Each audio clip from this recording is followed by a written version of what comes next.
And a very good evening to you from County 034. Thank you so much for making time to be with us in another edition of the Evening Farm Drive. Kamakawa Kamake, it's me, your host, Jackie Mo. It's a good Friday. Where are you chilling from? Is it cold? Like here in Kitengela, it's just too cold. Like I looked for guests today, wamesema kuna baridi and wameniacha tu peke yangu in the cold yani. It's unbelievable, but I hope you're keeping on well wherever you are. Talk to us on our social platforms at Afarmers here on Facebook, and also on our YouTube and Instagram and Twitter at Afarmers. Let's keep this conversation going. We've had a lot of stories coming through. People talking about different things, and today it's another day. It's a new topic, and we're talking about agricultural resilience. Because food is a basic necessity, the agriculture sector is showing more resilience to the global economic crisis than other industries, because at the end of the day, people have to eat. So tuna urge wakulima, continue with the resilience, because mukikufa roho tutakaa njaa. And we have some amazing guests who will be talking to us via phone, and just to hear their stories. And today we just focus on Kajiado County. It's one of the areas that have been receiving rainfall, yani very minimal rainfall. Like once, I think, throughout the entire month, it has only rained once. And these erratic climatic changes have really affected most of the farmers. If you go around in Kitengela, go to Namanga, Isinya, most of the farms that used to have so many crops are lying bare, because the biggest challenge is water issues. And we want to hear from some of these farmers who have remained resilient in their farming ventures. And when you hear their stories, you'll be amazed. And you can even ask what keeps them going. Like, you're struggling all this time or going through all the challenges that you're going through, but you're still keeping on, soldiering on. Like, agricultural resilience is about equipping farmers to absorb and recover from shocks and stresses to the agricultural production and livelihoods. Some shocks are short-term, others long-term. Some come suddenly, while others are predictable, and some are more severe, with while others slowly erode farmers' ability to farm. So we want to talk to one of these resilient farmers we are talking about. He's based in Oltoruto, just some place Ukuju before you get to Isinya. And he's a livestock keeper, and let's give him a call and find out where he is at exactly. And as we do that, some of the stories that are making headlines at this hour is, of course, the issue to do with the continuing drought that is being experienced around the country. And most of the livestock keepers, like the ones we want to talk to today, are crying out. Like, most of their livestock are dying due to lack of grass. Hello, Moses. Karibu sana kwa studio, tumekutafuta sana. Tuambie kidogo, Moses ni nani, uko sehemu gani ya Kajiado? Umeniambia leo tuongee Kimasai. Najua kusalimiana ni soba. Okay. Mimi ni Moses. Nimetoka pande ya Kajiado. Mfugaji. Kajiado upande gani? Kajiado pande wa Isinya. Isinya. Nakumbuka ile sehemu nilikupata. Ama Kitengela. Kwa village ni Oltoruto. Village ni Oltoruto. Umesikia vile amesema na Kimasai Oltoruto. Umesema wewe ndi mfugaji, unafanya ufugaji gani? Ng'ombe, mbuzi. Saa ingine nalima chakula tu ya kukula nyumbani. Na tu biashara yangu kidogo tu. Lakini nimekufuga ng'ombe na mbuzi. Sasa kwa ufugaji uko na ng'ombe kiasi gani, na umefanya hii ufugaji yako kuanzia miaka gani? Ng'ombe, unajua ng'ombe ikai. Kwa hivyo ni ngumu kuhesabu, maana inakuwa unauza, zingine zinakufa. Moses. Tuna shida mingi. Kwa hivyo wewe hesabu ng'ombe ni ngapi kama saa hii? Niko kama ng'ombe 60 pamoja na njao. We, okay. Hiyo ni ng'ombe peke yake? Mbuzi? Mbuzi 100. Mbuzi 100? Mbuzi 100. We. Na sasa tunaongelelea hii maneno ya kiangazi, tumekuwa tukiona kwa habari, watu wanalalamika, wanasema kiangazi imedhuru ufugaji. Wewe kiangazi imekupeleka aje? Kiangazi imenipeleka speed nyingine ya karibu 120 speed. Sasa ng'ombe tunalisha kama watu. Ukinunua unga, mpaka ununue nyasi ya ng'ombe. Unanunua unga kwanza ama nyasi? Yaani unanunulia ng'ombe unga na nyasi na hata wewe unanunua yako. Sasa ng'ombe imekuwa kama binadamu. Sasa hakuna kitu kingine inakula mpaka sasa. Wewe sasa ndio unang'ang'ana kutafutia nyasi. Na unajua hii nyasi ambayo tunanunulianga ng'ombe sio sawa. Maana ng'ombe hawezi shiba, kwa hivyo tunanunua tu, tunajaribu tu ipate kusaidika, tuone Mungu kama atatupatia mvua mwezi huu ama mwezi wa 10. Mvua ya Kitengela inanyeshanga mwezi gani? Mvua ya Kitengela kama ikija haraka sana mwisho wa mwezi wa 9 ama 10 ama 11. Ndio tunatarajia mvua 10 na 11 ndio tunatarajia mvua. Mwaka huu. Kwa hivyo hizo miezi zingine hamtarajiangi mvua? Hapana, hiyo miezi zingine tuna sort. Mnafanyaje? Hatutarajii mvua, tunajipanga. Ama ukiangazi akupange. Umesema vizuri, unajipanga ama kiangazi kupange? Ama kiangazi akupange. Na acha kwanza tusiende haraka. Hii ufugaji umefanya miaka ngapi? Ufugaji nimefanya karibu maisha yangu yote. Na sasa uko na miaka ngapi? Niko na miaka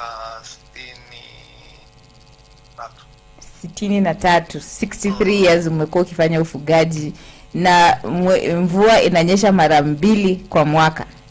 Mara moja kwa mwaka. Mara moja kwa mwaka, mwezi wa 4 na Disemba. Tuseme hivyo tu, kama mwezi wa 4. Upate Disemba ile mvua inanyesha vizuri. Na saa zingine zinaruka hata miaka 3, miaka 2. Bila kupata mvua. Na sasa umewezaje kuendelea kufanya hiyo ufugaji na hizo challenges zote ambazo unapitia kwa ufugaji? Kama unaweza kaa kama miaka 2 kama haujaona mvua, unafanya aje na wanyama? Kwa sababu vile nafanyanga nakatanga nyasi wakati wa mvua. Alafu ndio ninaweka.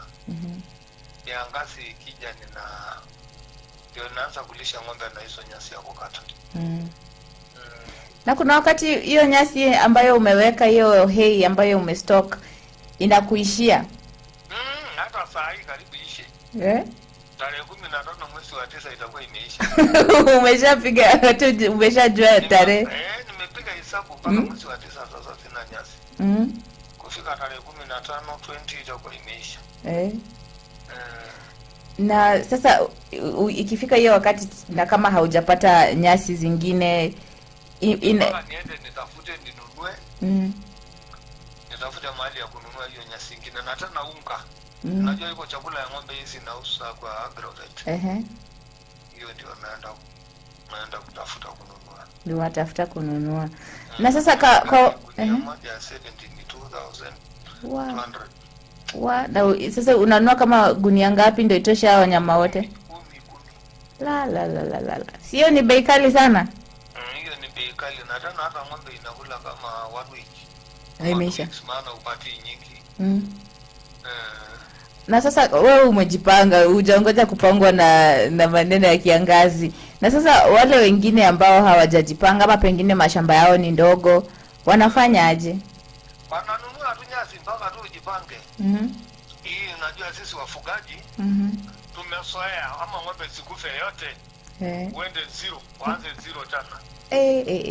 Inakuanga hivyo, inakufanga mpaka tuanze 0 tena mama yangu.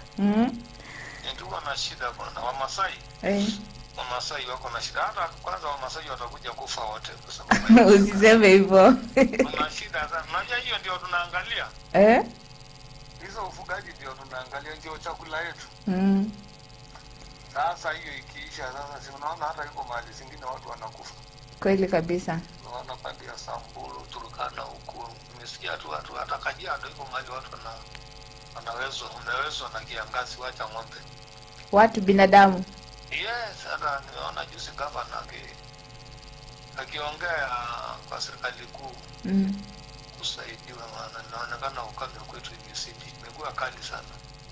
Ni serious. Sasa hii ng'ombe zinakufa, sio ati inakaa hivyo ati unakulisha. Nakufa. Busi tena, kondoo. Sasa ni kama sisi tunainua tu macho yetu kwa Mungu atusaidie, maana kila kitu sasa imekuwa hatari. Tunapangwa sasa. Tumejipanga mpaka tukapangwa tena. Imefika umepangwa.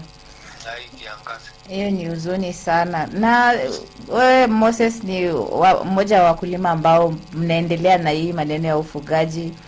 Unatoa ngapi hiyo motisha ya kuendelea, hata kama kuna wakati unaona umepoteza wanyama kwa hii kiangazi? Saa hii bado, lakini ina dalili.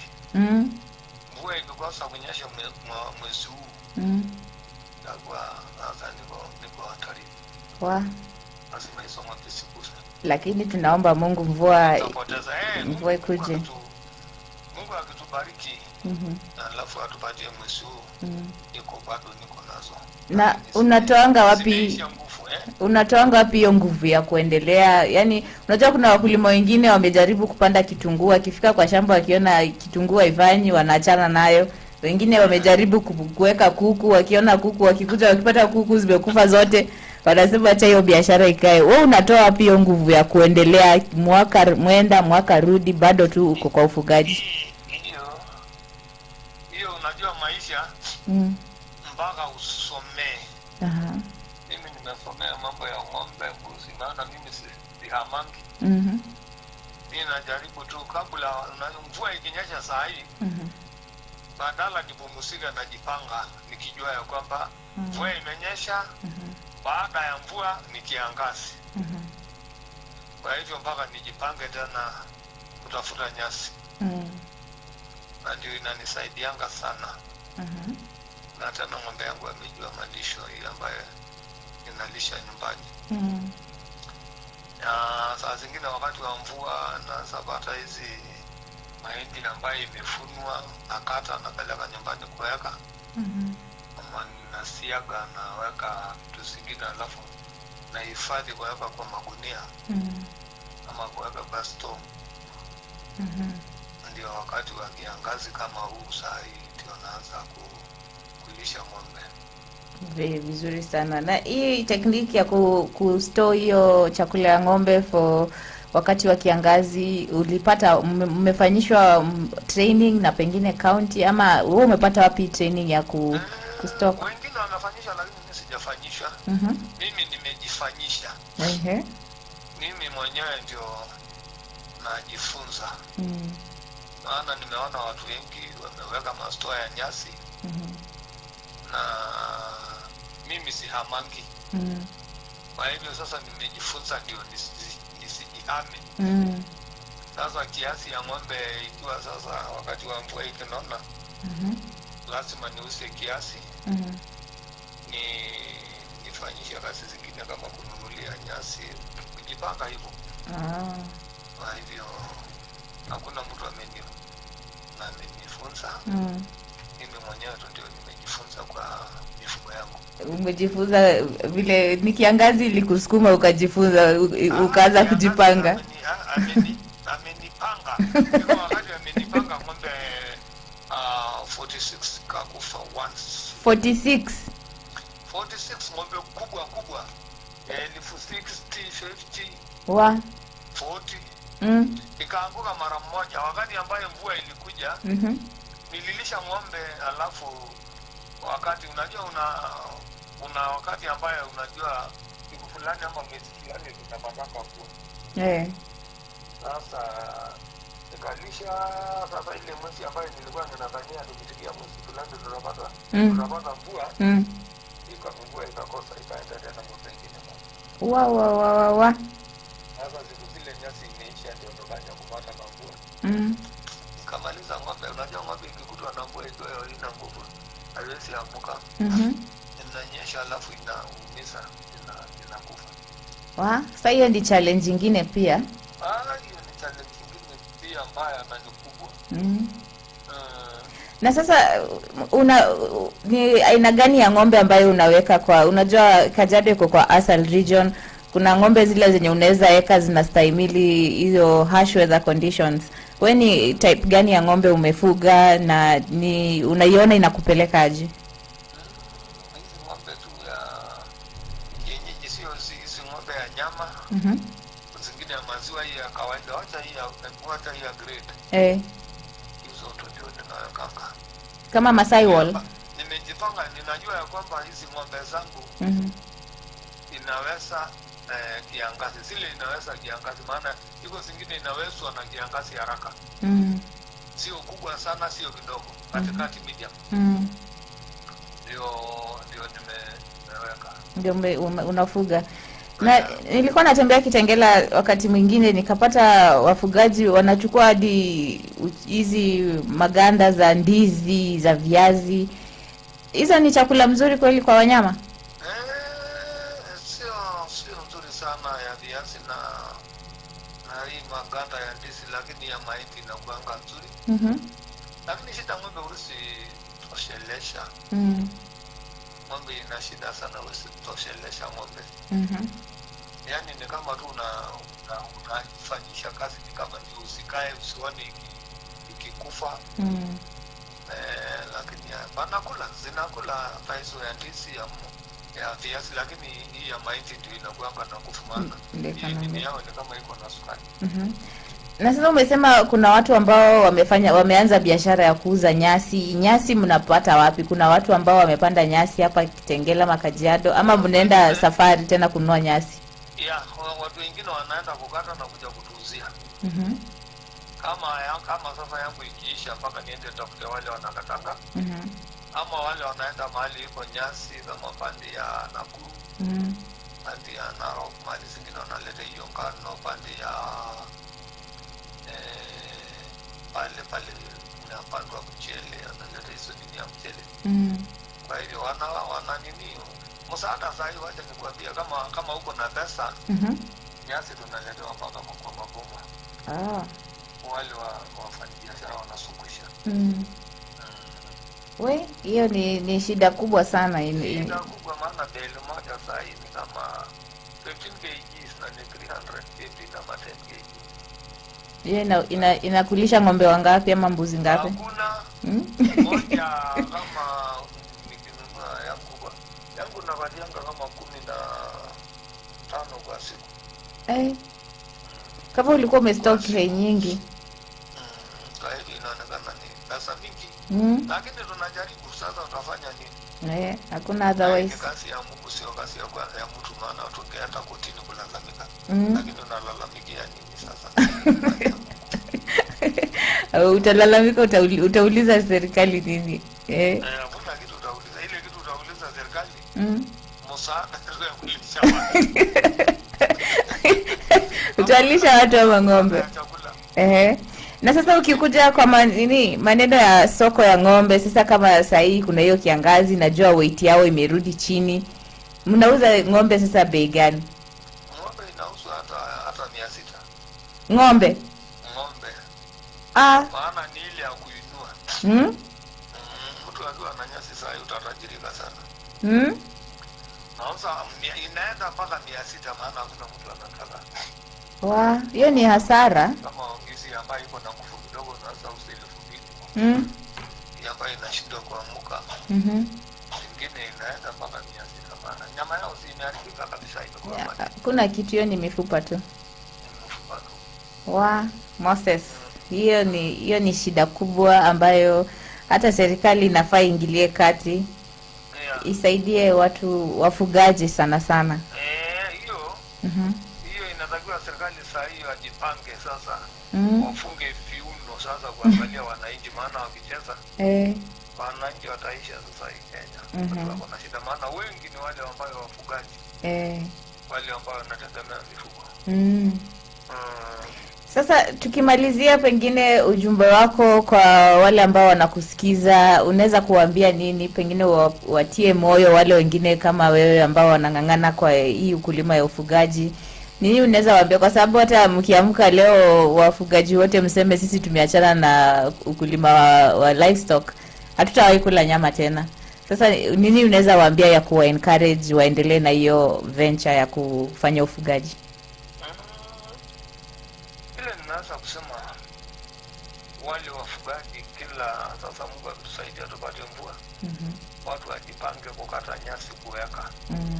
Maana ukiweka nyasi na ng'ombe anaendelea kukula ambaye hujakata, siku ya kiangazi tutakuwa na nafuu kidogo, maana tuko na mashamba na nyasi nzuri.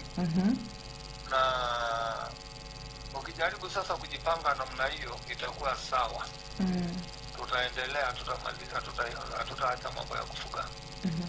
Najua samadi hatufugi, lakini yani samadi hatukati nyasi, lakini saa hii watu wengi wameanza kukata nyasi. Kwa hivyo hiyo tu ndio nasema ya kwamba waangalie wakati ambaye Mungu akitusaidia tupate mvua, tukate nyasi waweke, ndio wakati wa kiangazi tupate nyasi ya kulisha ng'ombe. Na tuone na itaendelea tukipata hivyo, tukikata nyasi kuweka alafu tuanze kulisha, mvua itakuta. Mungu akija kwa asili miezi ambayo tunatarajia, mvua tutapata. Na umesema pia apart from ufugaji kuna umeanza kuingia kwa maneno ya ukulima. Ni unapanda aina gani ya, unafanya ukulima ingine aina gani? Mimi sifanyi ukulima. Hakuna mboga unapanda? Nafanya wakati wa mvua. Nalima chakula ya kukula, mahindi, maharage, viazi yangu tu ya kukula. Maana sasa samani nilikuwa lima wakati wa mvua na usa chakula. Lakini siku hizi maana kwa sababu mvua sio, hatupati mvua nyingi, ninapata tu yangu ya kukula nyumbani. Lakini wako wengine ambao wanapanda ya kuuza, mboga, nyanya, wako wengine ambao wanafanya hiyo biashara, lakini mimi sijaanza. Uliacha? Sijaanza, lakini unakuja tu kwanza. Tunaombea sana mvua inyeshe na inyeshe kwa wingi, ndio at least wanyama wapate chakula kwa hizi masiku zijazo. Wapate chakula, hata binadamu wapate chakula. Unajua hiyo mboga nyingine ya msituni mvua ikinyesha, hii mboga ya madukani ambayo watu wengi wanataka, iko mboga nyingine ambayo kama inaitwa matafu. Na kuanga wakati wa mvua na ni chakula mzuri sana, maana hiyo ni mimea ya Mungu, hakuna dawa ambayo imewekwa, kwa hivyo haiwezi kukuhusu. Hivi ikinyesha watu wengi na hata wengine wanauza, wanaenda kukata hizo mboga na kupeleka kwa soko, na iko na pesa zaidi ya sukuma na cabbage. Kweli. Sawa Moses, tumeshukuru sana kwa muda wako. Tutakuja kukutembelea kwa shamba tuone vile wanyama wanakaa. Na tuendelee kuzungumza zaidi na kuombeana mvua itamwagika soon. Sawa, tumeshukuru kwa muda. Mnasemanga asante kwa Kimasai ashe oleng. Unasema kwa heri, unasema sere. Sere. Sawa, tutaongea Moses. Okay. So that's one of the stories of the resilient farmers who are soldiering on in their farming ventures. Moses, all the way from Kajiado County 034, telling us the story. It's actually not a laughing matter anymore, because if you can lose up to 46 cows and you're still soldiering on, then I don't think kuna kitu kwa hii dunia inaweza kukushtua kwa maisha, kwa sababu maybe the ningekuwa ni mimi, I know me, I can't. If I tried doing rabbits, and one time I came and found 2 rabbits dead, and that was the end of my farming venture with rabbits. And I don't know, wengine, someone like Noah tried poultry, alikuwa nakula hizo kuku paka akasema acha hiyo story ya poultry farming iishie hapo. So share with us your story on resilience, like what keeps you going on a day-to-day basis on your farming venture. Sometimes you can even come to your farm and you've planted whatever you've planted, and when you come in the morning you find everything has just dried up. Tell us what keeps you going, and even as you do that, let's look at some of the stories that are making headlines. And our top story here at Afarmers is about what you're talking about today. Kenyan pastoralists helpless as cows die in an ending drought. And even Moses has revealed that there are parts and regions in this country where even people are losing lives due to the prolonged drought. And most of them are hopeful and praying that the rains are going to fall soon. And that's our prayers. Even when you're praying, remember these areas where have not seen rain. It's yani ni kiangazi, and it's way beyond. So Kenyan pastoralists are losing their herds as the Horn of Africa's worst drought in 40 years leaves pasture desiccated and cows with nothing to eat. In Mandera County in northeastern Kenya, which borders Somalia and Ethiopia, had Ali Hacho, who is 56 years old, says all but 5 of his herd of 70 cows have died. From 70, he's only remaining with 5 cows. That's close to 65 cows have died. The drought looks almost certain to persist, according to the World Meteorological Department, which said last week that the Horn of Africa was entering its 5th consecutive failed rainy season. That's 5 years.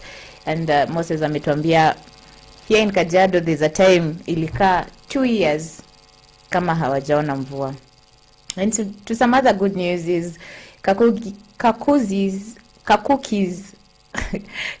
inaugural avocado export cargo to China has sold out. Listed agribusiness firm Kakuzi PLC has revealed that its inaugural Hass avocado export cargo to China has sold out in the market barely 2 months after shipment. According to Kakuzi PLC Managing Director Christopher Flowers, the success of the inaugural export cargo to China has paved the way for the pre-export planning for a second load to be delivered in October. And a tree-to-shelf marketing strategy, the firm is strictly adhering to the Chinese protocols, coupled with the renowned Kakuzi quality consistency. That's some good news. Kakuzi is one of the agribusiness companies that deals with the export of various crops such as macadamia, avocado, various fruits, and it has actually sold out in less than 2 months. So you can imagine the export markets looks to be opening up, and if Kakuzi has done it, I know most of the avocado farmers. It's paving a way for the avocado farmers to be able to understand what exactly does the export market need, and the future looks bright for most of the farmers who are dealing with exports.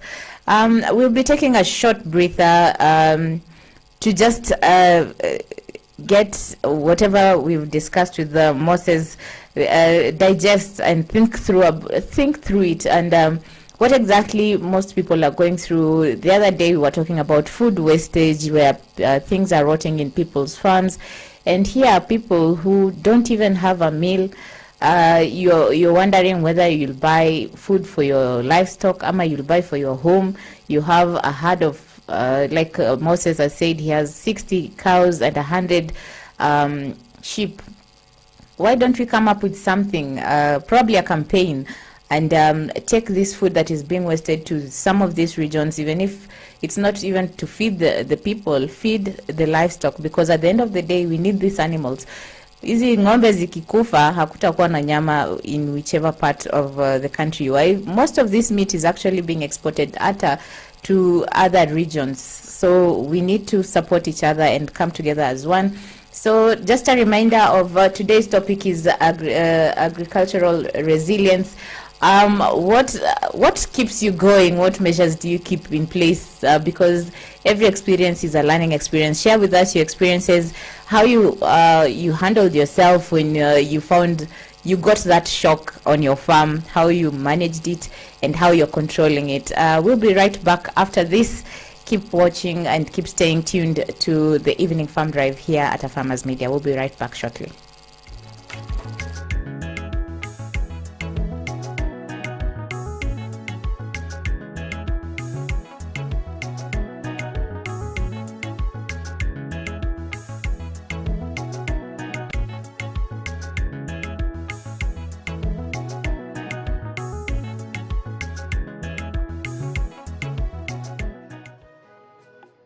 Amaranthus, or locally known as terere, is a highly nutritious vegetable that is cultivated and consumed as a leafy vegetable in many parts of the world.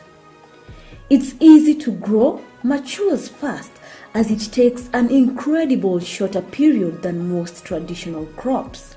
There are many species of Amaranthus, with some green and others red in color. When growing Amaranthus, ensure the soil is well drained and rich in phosphorus, and most importantly, ensure the seeds are well distributed to achieve an even spread when establishing a grain Amaranthus field. Amaranthus is especially loved for its tender leaves and for their healthy dose of ions, vitamins, and a range of minerals.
Jina ni Emmanuel Lelei ama Olelei Lelei kwenye Facebook. Mimi nashughulika na drip installation, na hiyo ndio kazi ambayo tunaifanya. Kwanza kabisa ningependa kuwashukuru African Farmers Club kwa huu wakati ambao wameweza kunialika katika ofisi yao. Ningependa kusema ya kwamba venye nimeweza kualikwa mahali hapa, mimi ningesema ya kwamba itakuwa ni ushirikiano ulio mwema baina ya drip irrigation, Takes Up na Africa Farmers Club. Nimekuwa nafanya hii kazi kwa muda mrefu. So far niko na 6 years kwa mambo na installation of drip, na kazi yenyewe ni nzuri, ninaipenda. Kitu ambacho ningependa kuwahimiza wananchi, hakuna mtu unaweza ukafanya kitu kama hujaweza kuipenda mwenyewe. So mimi napenda kazi yangu, kazi ambayo naifanya naipenda, na ndio sababu nimeweza kutilia maanani ama nimeweza kuweka kinyongo ni kazi ambayo naweza kuifanya ya drip installation. So kazi yetu tunaifanya, na leo nimeweza kupata hii nafasi ya kuweza kuwa pamoja na African Farmers Club. So ukitaka kunipata kwenye mtandao Facebook, utanipata kama Olelei Emmanuel, ama unipate na Olelei drip irrigation tips up. Kwa Gmail utanipata emmanuel.lei@gmail.com, na kwenye YouTube bado utanipata kama irrigation tips hapa. Nambari yangu ya simu kwa wale ambao wanaweza kuwa wanauliza, nambari ya simu ni 0720041484.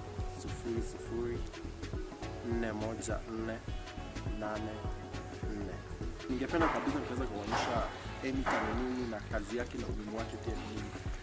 Unapoitazama hapa kuna drip line, na utaona kuna, ukiangalia kwenye sehemu ya juu kuna sehemu moja iko na hizo shimo ambayo inatoa maji, hiyo tunaita emitters. So maji, wakati wote maji inatokea kwenye hizo emitters, na hiyo emitter ikiweza kuwa uchafu ikiweza kuingia humo ndani haiwezi kutoa hiyo maji. So emitters ni kitu muhimu sana kwa drip line, maana hiyo ndio ina release maji iweza kuenda kwa mmea. So ningependa kueleza tu kwamba mtaweza kujua wakati unafanya installation ya drip, kama wameinstall shamba yako, make sure unaangalia kila wakati hizo emitters kama zimeangalia juu ama zimeangalia chini. Zikiangalia chini, hapo in the bottom yake kuna kwa na chances ya uchafu. Wakati uko na uchafu kwa tank, ipite kwa filter, ikifika pale itaweza kublock hizo shimo na zitaweza kutoa maji. Number 2, wakati unafanya installation hapa kuna aina moja ya starter connectors, na ambayo sio starter connectors, hii tunaita min valve, ambayo ina uwezo unaweza ukaifunga mwenyewe ama ukaweza kuifungua kama unavyoona, kuna maji yanatoka, na kuna ambayo ni direct starter connectors.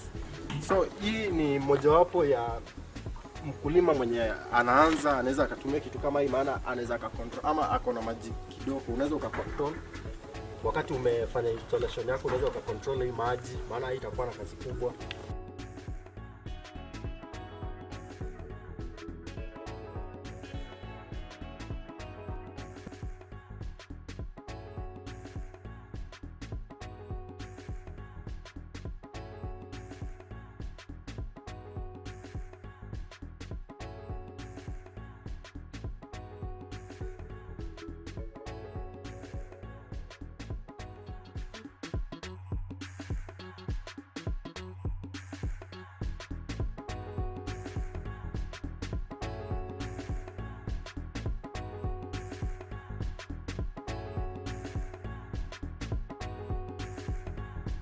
So I'll take you through the parts of a beehive, and I'll use the Langstroth beehive just to show you, even if you decide to use a carpenter, what a carpenter should give you to be able to make a proper beehive. So as I mentioned earlier, this is the Langstroth beehive, and we have one with the deep super and one with the standard super. So the components are basically the same. So if you look at this is a brood box. A brood box is where the queen lays the eggs. This is where the colony lives. And this is where, when the queen, here we do not find, this is where the queen lives, and here we find 3 types of bees inside. We have the drone, we have the worker bees, and we have the queen. The queen will lay the eggs here, and the colony will multiply in here. But then the worker bees will move up to be able to store the honey, which we will harvest. Normally we do not harvest honey from the brood box, because that one, whatever little honey is there, we leave it for the bees to consume. And then again, it's mixed with a lot of pollen and wax, so we really don't like harvesting it. In between the brood box and the super box, we have a queen excluder. This, you should ensure that the queen excluder is even. And again, it has to be galvanized so that it doesn't rust. Just as the way Noah had mentioned earlier, that sometimes you get these frames rusty. We also have the plastic queen excluder, which you have an option of acquiring when you're buying the beehives. So after you've seen what is inside the brood box, I have to put this down here. Our brood boxes come, that's a frame. And all frames are fitted with pure beeswax inside. This beeswax is not manufactured by humans, or it's not industrial. This is manufactured by the bees. You will see how we even process it and then put it in the hives. So all the frames, all the frames here, 1, 2, 3, 4, 5, 6, 7, 8, 9, 10, 11 frames, are all fitted with pure beeswax. And then again, there's wire that supports the wax. So the wax is well fitted in the groove in here to support the beeswax. So this is what will attract the bees in the hive. So after that, there's a queen excluder. We have queen excluder. The queen excluder is placed when the colony is full, when the hive is full of colony and you want to place your super box. So you come and place your queen excluder. Fits perfectly on the brood box, as you can see. And all the holes are uniform and the wire is galvanized. And then after that, you'll come and place your super box. This is a deep super, as I mentioned, because I get questions, why is that box so big? So you come and place your super box. That's when you place the super box, you place the super box when the brood box is already full. The frames are being built, the bees are built the frame up to at least 9 to 10 frames. 9 to 10 frames because those are 11 frames. So after you place your super box, you make sure it fits correctly, it fits right. Then you come and place your roof on it. You come and place the roof. It's very vital to have a roof that is well fitted.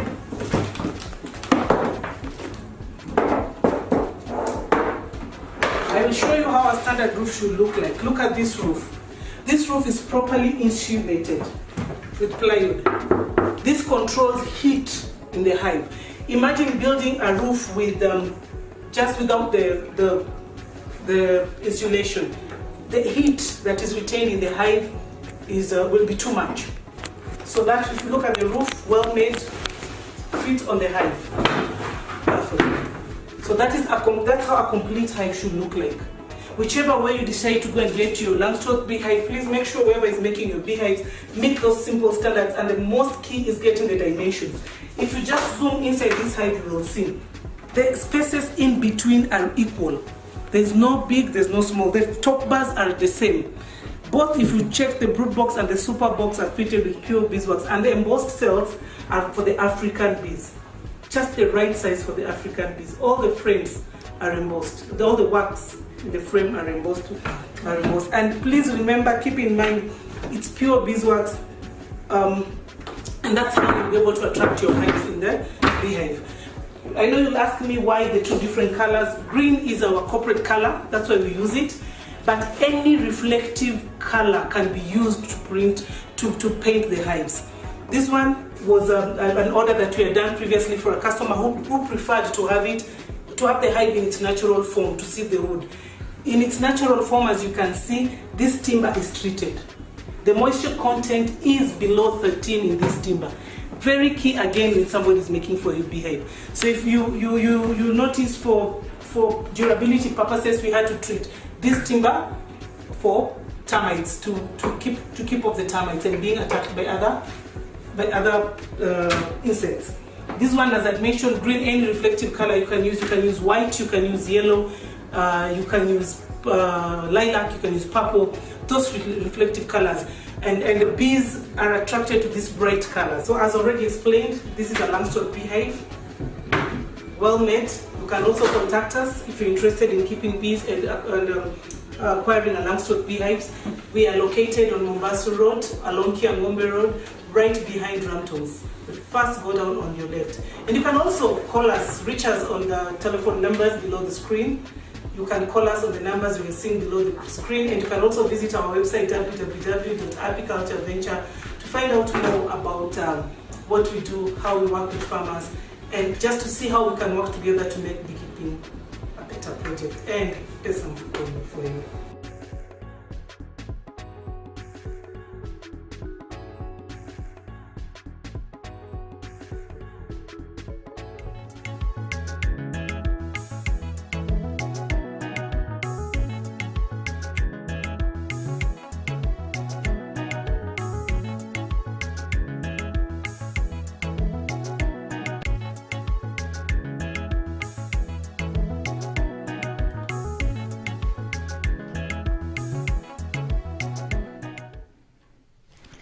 And welcome back to the Evening Farm Drive with me, Jackie Moore. And that story of Moses has really caught my attention and touched me, kabisa. And right about now, we're about to hear from another resilient farmer who is doing great things still in pastoralism, but is also diversifying and doing other forms of farming. You're trying to get next farmer. But today we're talking about staying resilient in agriculture, what keeps you going, and we're trying to get reactions from various farmers. Yes, hi Bidan, how are you? I'm good. Karibu sana to the evening farm drive. Tunaongelelea about resilience in agriculture. First of all, let our viewers and our audience know who is Bidan and where are you located and what kind of farming do you do? Okay. My name is Bidan Katet. Mm-hmm. I am a mixed farmer from Kajiado County. Mm-hmm. So mixed as in we livestock and mixed livestock, goat, sheep And crops. cattle, that is cows, Uh-huh. and also a little bit of what crop farming. Ah, the last time we talked, you were a pastoralist. What pushed you to crop farming? A number of factors, Mm-hmm. and one of them is pasture production. Mm-hmm. Realize that crop farming has animals, fish and all that. Yeah, exactly, and that's the spirit. For the cost of food and all that, Mm. we are doing our own food, Mm-hmm. trying to do our own food. Mm-hmm. So when it comes to livestock keeping, tell us about when did you start keeping livestock? What breeds are you probably raising, and how has the journey been like? So like I said earlier, we are putting more weight on animal production. Mm-hmm. And yes, in terms of the farm, I think the animal side is better or even more weight. Mm-hmm. So we're doing very good pepper, Mm-hmm. pepper sheep, Mm-hmm. boa goat, and what in the cattle, Mm-hmm. we're doing Boran and Flexi. We're crossing Boran and other local breeds like Kyle and all that. Mm-hmm. So why did you pick on those particular breeds? Is it because they are resilient to drought, or is it that they produce more meat? Exactly, that is the point. Mm-hmm. What we're going to do is we're trying to do animals that are, let me say, tolerant. Mm. I don't think there's an animal that is resistant to drought. There are animals that are tolerant to drought. Yes. A very good example is the Boran. Mm-hmm. It's a very underrated breed, but it's one of the best. Mm. And I would urge farmers, especially pastoralists, Mm-hmm. to try them. Yeah. They're extremely well adapted and they do very well during the drought season. Mm-hmm. Compared to Sawal and other local breeds, Mm. say Boran is one of the best breeds in terms of the tolerability to drought. Exactly. Now, the latest stories that we've been getting is that Kenyan pastoralists are helpless as most of their herds are dying due to the continued drought. What has been your experience like in the place where you're located? Are you experiencing drought, first of all? Yes, certainly. We are, I think, at the height of the drought. Mm-hmm. You know very well that the last rain Mm. was very little and insufficient. Yeah. And what followed is a very serious drought. Mm-hmm.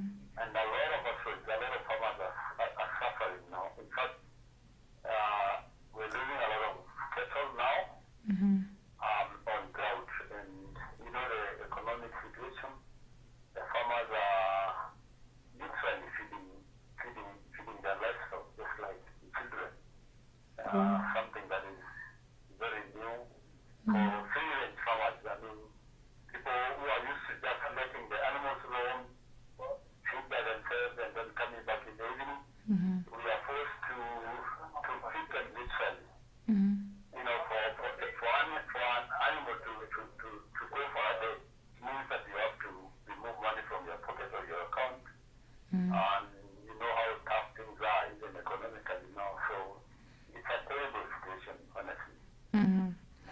How many cattle, like cows and sheep and goats do you have?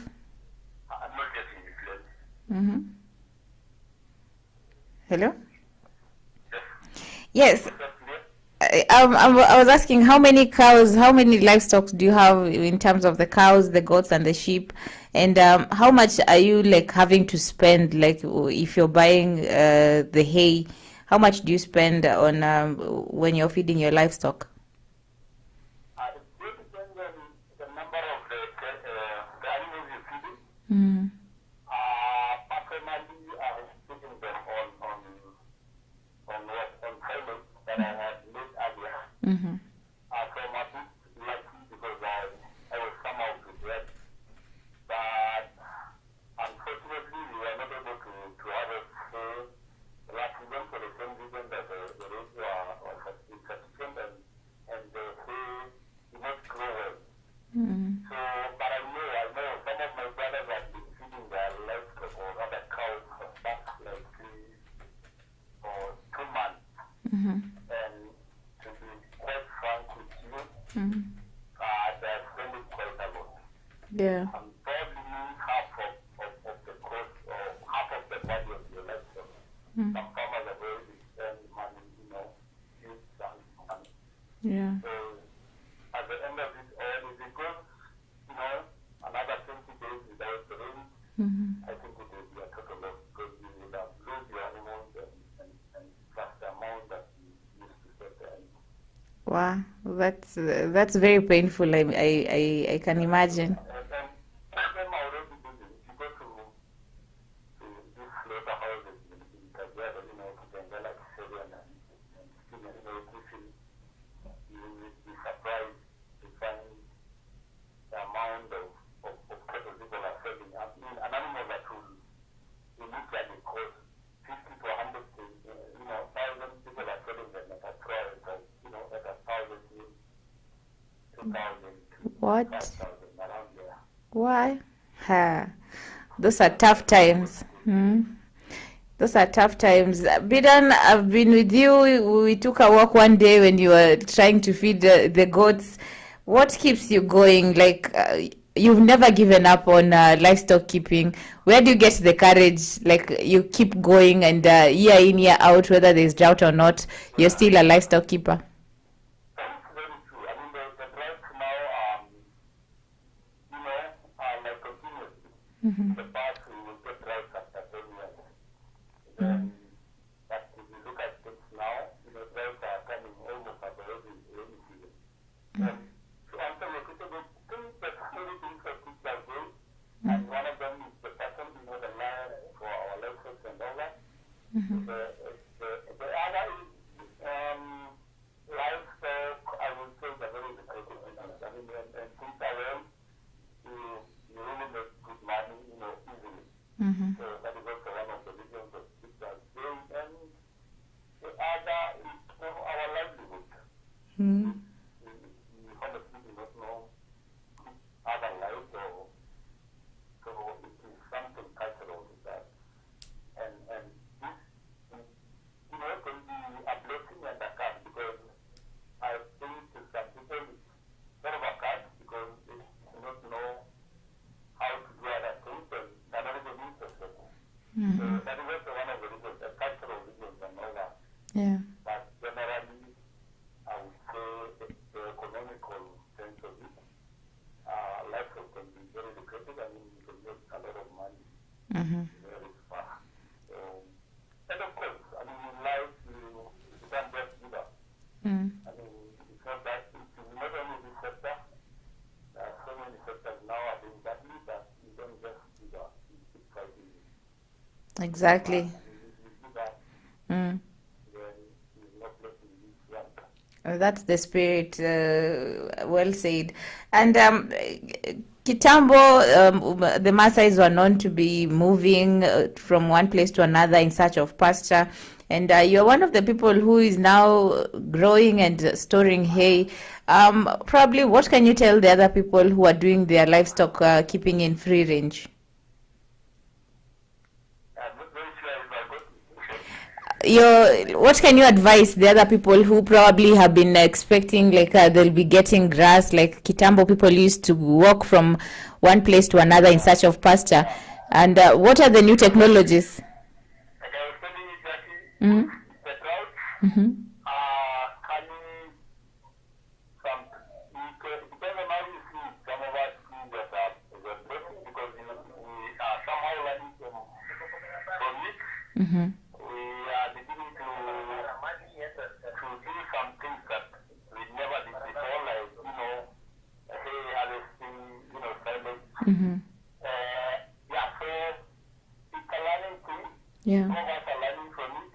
Mm-hmm. And fortunately, it's not a big task to many people. Yeah. So but I've always asked my fellow farmers, to try and find ways of mitigating, controlling or mitigating the drought. So we're learning a lot, and we are doing things that we never did before. In the past, we only used to move our cattle, Mm-hmm. something that has become quite difficult nowadays. Mm-hmm. Of course, because of population and encroachment of other communities and churches, Mm-hmm. so people are beginning to learn, other ways of surviving. Mm-hmm. And what available technologies probably have you learnt along the way apart from stocking hay? What available? What other technologies are available when it comes to measures to mitigate the drought? What other innovations are there? Some of us have mechanized our farms, but that type of harvesting hay and, daylight, mixers and all that. So yeah, we have a little bit of technology, but of course compared to the Western world, we are many years behind. Mm-hmm. Yes, so we are somehow somewhere, but I just think the government, that comes to government, Mm-hmm. to provide that. They have a lot of machinery lying there, Mm-hmm. they are in the around. Mm-hmm. I think Mm. they provided a little bit of assistance. Yeah.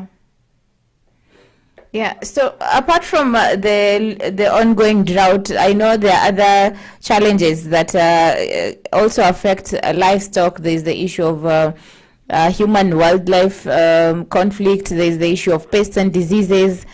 How do you manage to control all this in your form of in your venture?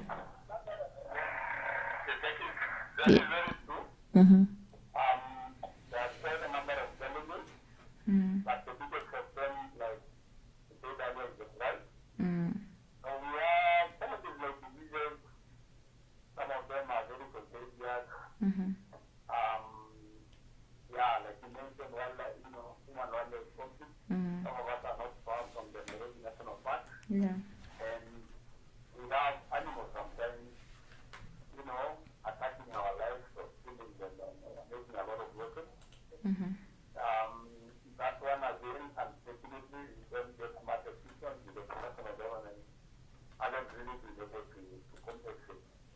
So it's very unfortunate, but like I said earlier, we just plan for this event. Literally, you have to set aside some number of animals. Like personally, we set around 10 to 15 animals a year. They are just yours. But like I said, that we just learn to get along with the wildlife also, part of the ecosystem. And you won't believe it.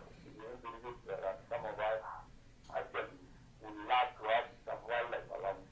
Although we do not want to have wildlife, but in our life. Yeah, I've seen a picture you've shared of some of the animals that you've lost due to the drought. How do you usually feel when you just get into your farm and get that the sight of the animals just dead? It is very painful. Mm. For farmers Mm. We are, it's an emotional, bond, it's a very big bond between us and our livestock. So every time you lose an animal, it is quite painful. Mm. Yeah, but again, I mean, we also lose humans and we just mourn and move on. And it's quite painful. Let me just give you an example. I lost a duck Mm-hmm. that I actually imported, Wow. like 200K or 200,000 on it.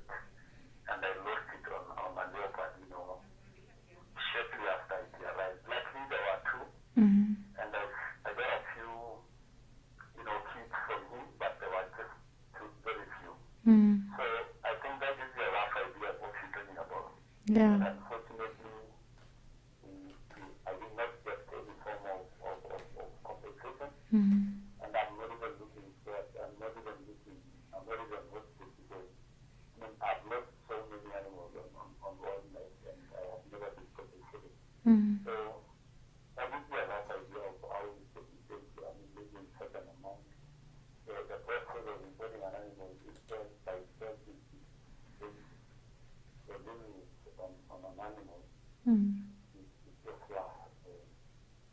Wow, Bidan, you're a soldier. You should have become a soldier because I can't even. I don't even want to imagine. Or it's very painful. Like there's a lot of challenges in livestock keeping. The very common thing Mm. for wildlife to get into our farms, sometimes our bomas, Mm. breaking in, killing animals when they wake up in the morning sometimes, Mm. you fight it. So it's a very common thing. Mm-hmm. And interestingly, when something happens a lot of times, you kind of get used to it. But I'm sure it will be shocking for someone who never had such an issue. Mm-hmm. Yeah, I don't even, I don't even know what to say anymore. Let's move up, shift gears a bit. I explained to people that they can't even imagine Mm-hmm. that you have leopards around your home, Mm-hmm. hyenas every day, and you hear them making noises. Mm-hmm. Yeah, but the interesting thing that thing that antelope, without zebras, Mm-hmm. it's a beautiful stuff. You don't like hyenas and lions because they kill our animals. Yeah. Unfortunately, livestock is a very easy prey Mm-hmm. compared to wildlife. Mm-hmm. These guys are very safe. In the past, while we were growing up, those cases were very few. Mm-hmm. And it's because the number of wildlife that are just, the prey, Mm-hmm. the number of them was enough. But now, unfortunately, people are coming, the number of natural prey for the wildlife or for the predator has gone down. Mm-hmm. So the predators have no option but to kill our livestock. So it's a very interesting and complicated. It's very complicated, very, very true. And probably how is the national government and even the county government and the Kenyan wildlife, what are their response when you tell them that the wildlife are somehow destroying your venture? Or what interventions have those concerned parties done to ensure that the conflict is brought down? Yes, but as much as I want to sound positive, it's very unfortunate that we not doing much, especially from the national government. All India is the law, or rather the bill for compensation needs to be passed in the parliament. So we don't know what our aim is going to do, and I think it's something that farmers also need to come together and probably see our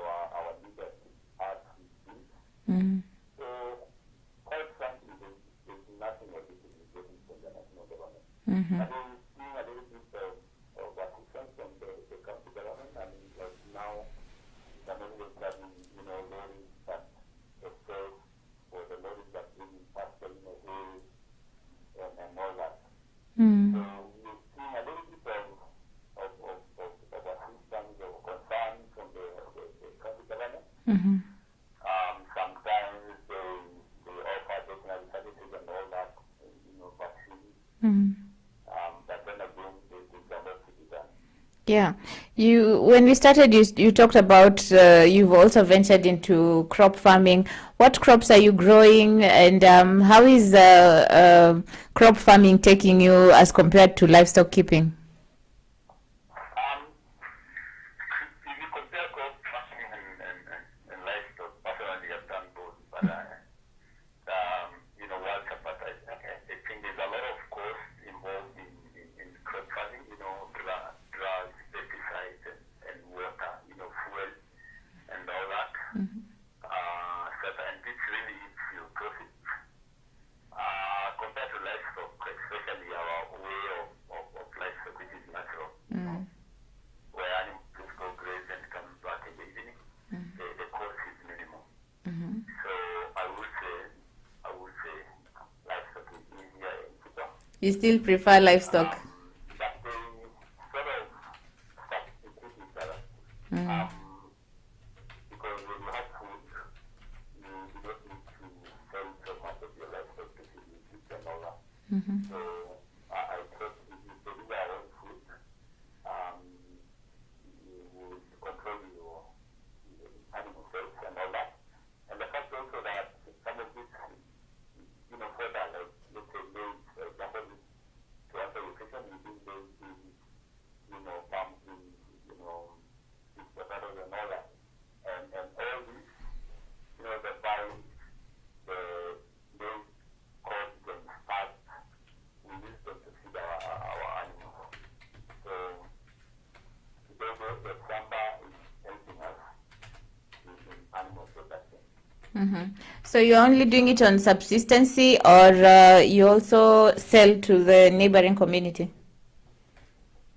Yeah, interestingly, as we speak, we harvested a lot of, nearly 20 jars of yellow beets. And with the drought, we are having a lot of neighbors, coming to buy. In fact, I'm getting calls from very far, from word of mouth. So we put them and Mama just, put money and all that. So, and we're very glad that we were able to sell them at a very subsidized price, quite a lower price than they would have paid probably going to the sectors and all that. And that is the reason why they're coming in. So we feel like we're doing something in the community. Very true. That's something nice, because most of the people we've had are even going without food because the economic times are tough. Yeah, I'm saying it's a good thing that you're doing for the community, because right now even buying vegetables, it's very expensive. So if you're doing it at the community level, you're helping the community in some way. Exactly, and it gives us a lot of satisfaction. And we really hope that it is also a lesson for them that they can do something like this, and it is us, because it's working for us, it can also work for them. Exactly. So, I thought instead of going telling someone to do this, it is much, much better if you do it and they show it, and it's a totally different thing if you show them that it can be done. Yeah, it's possible. Yeah. Thank you so much, Bidan, for making time and sharing your story with us. It's really been great, and we hope that the rains come soon, because the situation is very dire. And I can imagine if Kajiado is like this, what about the other regions like Mandera, Marsabit? Yeah, exactly. I mean, thank you, Jackie. Please pray for the rains, and let's continue informing and educating other people. Not keep knowledge, not keep information from others. Yeah, that's the way to go. Thank you so much, Bidan. We'll be getting in touch and visiting your farm soon to see the doppers. How many doppers do you have? You ask a farmer how many animals you have, like asking how much you have in your You enough to eat. I'll come for mine, a small one. I don't want the big ones because I don't have enough space. Okay, so I've been told saying goodbye in Kimasai is sere. Ole sere. So we'll be talking sometime later when we come to visit your farm. Yeah. Okay. So that has been Bidan Katet. I'm telling you, these stories are just amazing. The resilience these farmers have on their ventures, and I don't know what keeps them going, and I don't know. I don't even know, have words to say to describe all these situations. The first one was like he lost up to, was it 46 cattle. Bidan is talking about his livestock actually being eaten up by wildlife, and like you've just imported your doper sheep. It has not even gone given you like the breed, because he has a breeder farm for doper sheep, and it's just killed by a leopard, and you don't even know who to blame or who to ask for compensation, but he still has the motivation, and like I don't even know what to say. I don't even know how I would react. Farming is one kind of business that all farmers, by the way, thumbs up for the good job that you're doing, because it requires resilience, kabisa. Like there's so many stories when you go to people's farm, ukiingia, and they tell you their journey, how it has been. Noah here always talks about 75,000 cabbages. You have them and you have no market, but he still does cabbages. Like, where do you get this motivation to keep going and to continue with the farming? We need to understand, and let's talk about these issues, and just make other people, give other people the courage. The ones who want to get into farming, they really need to get this information, because most of the time the farmers are issued, when someone wants to start farming, they usually hear, manze kitunguu sahi nauza at a certain price, so if I get like this amount of bags, and they get into the farming venture knowing that it's all gold and everything, that you'll be getting a certain amount of money, and it's a way of getting rich quickly. But once you get into that venture, there are so many challenges that come with it, which probably you never knew about. And for every farmer who is a farmer, started like, they have like even a year, and they're still doing their farming, manze, thumbs up. We'll be coming shortly with more stories and talking to more farmers on what keeps them going, what keeps motivating them, and so we'll be taking a short break.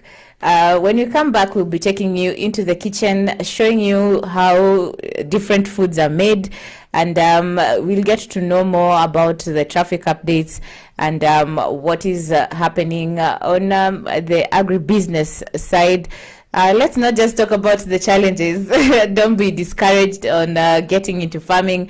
Any business must have a challenge, and there has to be a way that keeps you going, that keeps you motivating. So keep watching Afarmers Media. I'll be back after this break.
Mahindi yamekuwa chakula kikuu katika sehemu nyingi za ulimwengu na jumla ya uzalishaji wa mahindi kuliko ile ya ngano au mchele.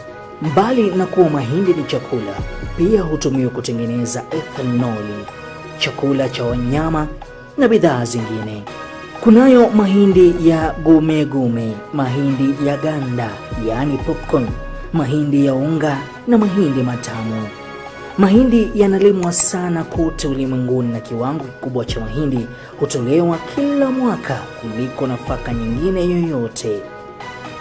Shamba la mahindi linaweza kutayarishwa kwa kutumia njia za kawaida au za kilimo cha uhifadhi. Kilimo cha kuhifadhi ni pamoja na kunyunyizia dawa za kuulia wadudu zilizopendekezwa na wataalamu wa kilimo. Unaweza kutumia trekta au njia ya mikono kufanya kilimo cha mahindi. Ni muhimu kuandaa ardhi mapema ya kutosha kuruhusu magugu kukauka na kuoza kabla ya kupanda.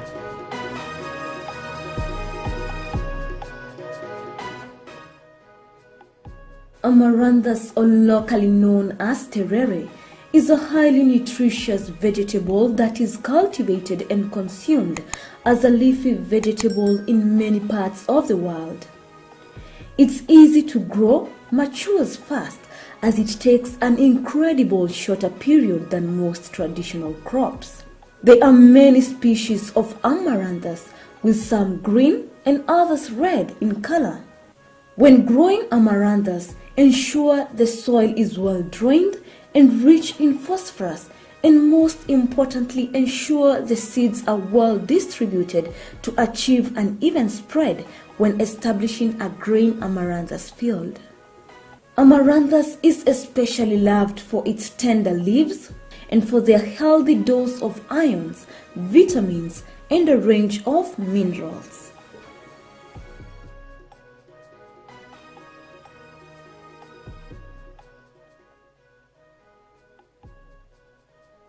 Papai ni moja ya tunda mashuhuri kwa kiasi kikubwa nchini Kenya. Pia tunda hili linaweza kuwa na faida mbali na afya katika kukuza uchumi wa mkulima wa zao hili. Pia linaweza kuwa chanzo kikubwa cha pesa za kigeni kwa kuuza nje ya nchi. Uzalishaji wa papai nchini Kenya ni kwa kiasi kidogo ukilinganishwa na mahitaji ya watumiaji. Hivyo inahitajika nguvu zaidi katika uzalishaji wa zao hili. Zao hili limeshamiri kote nchini kwa kutoa mavuno bora. Ungana nami niweze kufahamisha bayana na kwa undani kuhusu zao hili la paipai.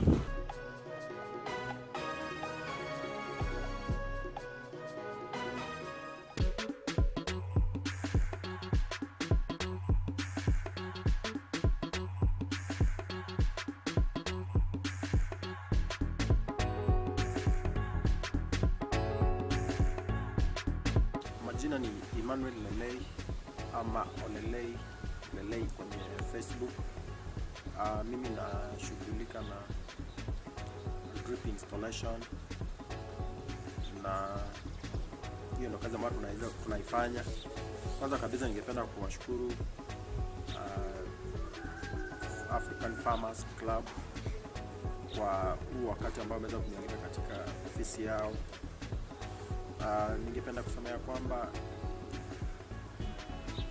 venye nimeweza kualikwa mahali hapa, mimi ningesema ya kwamba itakuwa ni ushirikiano ulio mwema baina ya drip irrigation, Tips Hub na Africa Farmers Club. Nimekuwa nafanya hii kazi kwa muda mrefu. So far niko na 6 years kwa mambo na installation of drip, na kazi yenyewe ni nzuri, ninaipenda. Kitu ambacho ningependa kuwahimiza wananchi, hakuna mtu unaweza ukafanya kitu kama hujaweza kuipenda mwenyewe. So mimi napenda kazi yangu, kazi ambayo naifanya naipenda, na ndio sababu nimeweza kutilia maana ama nimeweza kuweka kigongo ni kazi ambayo naweza kuifanya ya drip installation. So kazi yetu tunaifanya, na leo nimeweza kupata hii nafasi ya kuweza kuwa pamoja na African Farmers Club.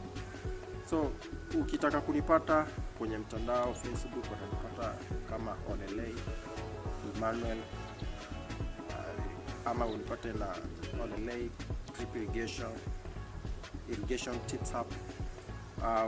Kwa Gmail utanipata emmanuellei@gmail.com, na kwenye YouTube bado utanipata kama Irrigation Tips Hub. Nambari yangu ya simu kwa wale ambao wanaweza kuwa wanauliza, nambari ya simu ni 0720041484.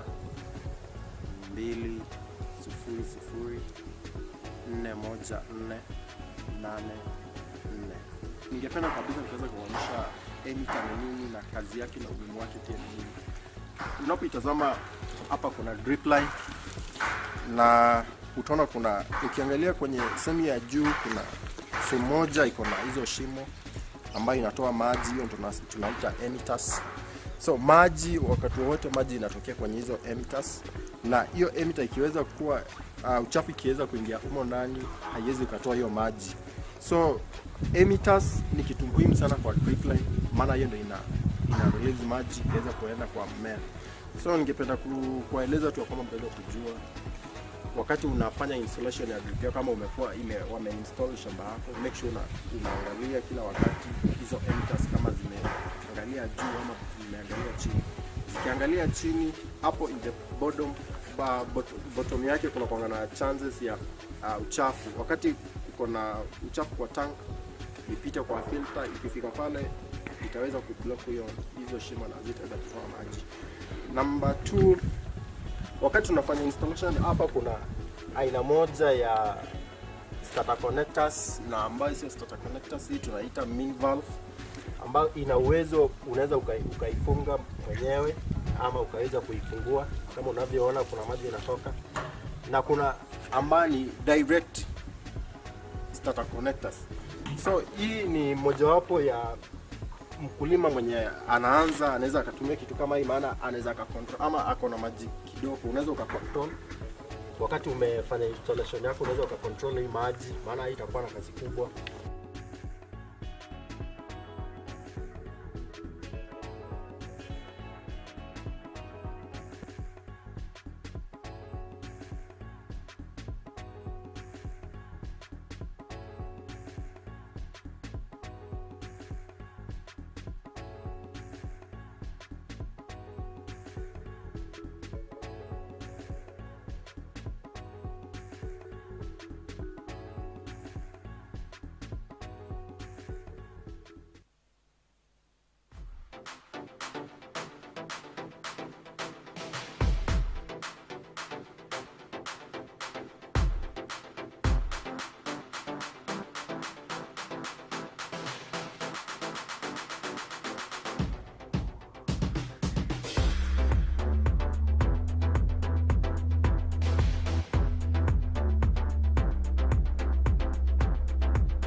And welcome back to the Evening Farm Drive with me, Jackie Moore. I hope you've learned a lot from today's show where we're talking about resilience in agriculture. We've talked to various farmers just to know what keeps them going. And it's very interesting how farmers are really soldiering on regardless of the challenges that they're going through. I know my director, we had talked about getting into the kitchen, and we have some pictures on the various ways and combinations that you can be preparing your foods, may it be at home or in the office. Like what you're seeing, those are cereals, various cereals, grains. There's corn, there's beans, and you can mix the corns, there's corn flour. Just a way of eating nutritious meals. There's also fruits, various, yes, exactly. There you're seeing how you need to keep a balanced diet. Like, you don't just eat for the sake of eating. Like, you can eat boiled eggs with raspberries. You can eat the oranges. Just a way of eating healthy, and from eating healthy, it trickles down even to your way of thinking. Healthy eating is one way of relieving stress. Also, let's look at the other slide on the various foods that you can combine so that you can have a healthy mind and body. Yes. So as we are continuing with our show, let's have a look at the highlights of the ongoing. Exactly, that's another slide on the various foods that people need to be eating to keep a healthy lifestyle. Those are vegetables, tomatoes, capsicum, potatoes. Very delicious. They're making me get hungry. So director, kindly nihurumie. So yes, let's look at quotes on agriculture, and there's one here that says, "Farming looks mighty easy when your plow is a pencil and you're 1,000 miles from the cornfield." You can imagine. Farming looks mighty easy when your plow is a pencil and you're 1,000 miles from the cornfield. Ponder on that, and then give me your reactions on our Facebook page. Tell me what you make of that quote. Now, if we take a quick look at the highlights from the Africa Climate Week that ends today, actually. There have been various discussions that have continued to go on. If you get into their website at ACW 2022, there have been various roundtables where the discussions have been going on since the 29th. That was Monday of this week. And last year, regional collaboration emerged as a driver of global progress. The Glasgow Climate Pact agreed, COP26 recognized regional climate weeks as a platform for governments and stakeholders to strengthen credible and durable response to climate change. Working together opens opportunity to advance climate action, address social inequalities, and invest in development that is good for humanity and nature. So this year's Climate Week, which was the last of those weeks that have been going on regarding talks to do with climate, most of the speakers explored areas to do with resilience against climate risks. That was one of the conversations we had today, the transition to a low emission economy and partnerships to solve pressing challenges. We'll be getting deeper into the discussions and the outcomes that have come from this week-long meeting, and we'll be updating them on our website at Afarmers, at africafarmers.org.